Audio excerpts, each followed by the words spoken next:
98% parliament సీట్లు వాళ్ళు గెలిచారు. ఇవాళ పరిస్థితి లేదు. దక్షిణ రాష్ట్రంలో ఇవాళ 10-12 పార్లమెంట్ స్థానాలు గెలిస్తే చాలా గొప్ప వాళ్ళు. అటువంటి బీజేపీని ఓడించవలసిన అవసరం ఉంది. ఉత్తమ కుటుంబం, మంచి కుటుంబం, కాంగ్రెస్ కుటుంబం, అందరూ సోనియా గాంధీ గారి నాయకత్వం, రాహుల్ గాంధీ గారిని మనం చూసాం. ఆయన ఎంత సాదాసీదాగా మనలో ఒకరిలాగా కలిసిపోయేటువంటి అటువంటి ప్రజల నాడి తెలిసి ప్రజల్లో ఒకటిగా ఉండేటువంటి వాళ్ళు దేశ ప్రధానికైతే ప్రజలందరికీ స్వాతంత్రం వచ్చినట్టు లెక్క. మహాత్మా గాంధీని చూశాం కదా, ఆయనకి సూటు బూటు వేసుకోలేక మహాత్మా గాంధీ కొల్లాయి కట్టుకున్నాడు, లేదా పంచి కట్టుకున్నాడు.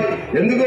ఈ దేశ ప్రజల భౌతిక పరిస్థితులను దృష్టిలో పెట్టుకుని ఆయన అటువంటి కుటుంబం ఇవాళ రాహుల్ గాంధీలో మనం చూస్తున్నాం. ఎంత ఫ్రీగా, ఎంత జనంలో కుర్రాళ్ళ పరుగులు చేస్తాడు. అన్ని ఆ రోజుల్లో పప్పు కాదు, అతను అసలైనటువంటి వజ్రం లాంటి వాడు రాహుల్ గాంధీ అని చెప్పి రుజువు చేశాడు.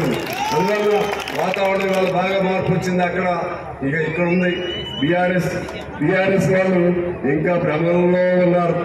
భ్రమల వరకే ఉంటే పర్వాలేదు. భ్రమ ఎక్కువైతే ఏమైతే తెలుసా, మతి చెడిపోయింది. మతి చెడిపోతే ఏమైతే తెలుసా, పిచ్చి వాళ్ళు అవుతారు. పిచ్చి వాళ్ళ స్వర్గంలో ఇవాళ విహరిస్తున్నారు వాళ్ళు. రోజు ఇవాళ వచ్చాడు బయటికి, ఇవాళ వచ్చాడు ఆయన వచ్చి రైతుల సమస్య వల్ల కరువు వచ్చిందంట. కరువు వచ్చింది నీ వల్లనే, నీ కాళేశ్వరం దెబ్బతో కరువు వచ్చింది.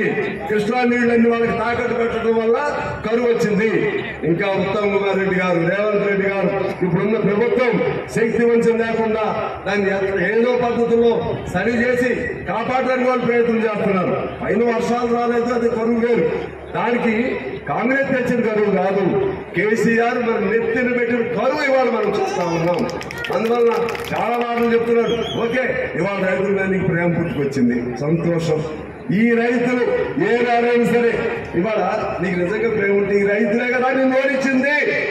ఇవాళ మీరు గ్రామాల్లో చూసుకోండి, ఇంకా పట్టణంలో నీకు పట్టాయి. హైదరాబాద్ ఇప్పుడు అవి కూడా పడవు. నువ్వు తీసుకోండి, నల్గొండ, ఖమ్మం, కరీంనగర్, లేకపోతే మహబూబ్ నగర్, ఏ ప్రాంతమైనా తీసుకోండి.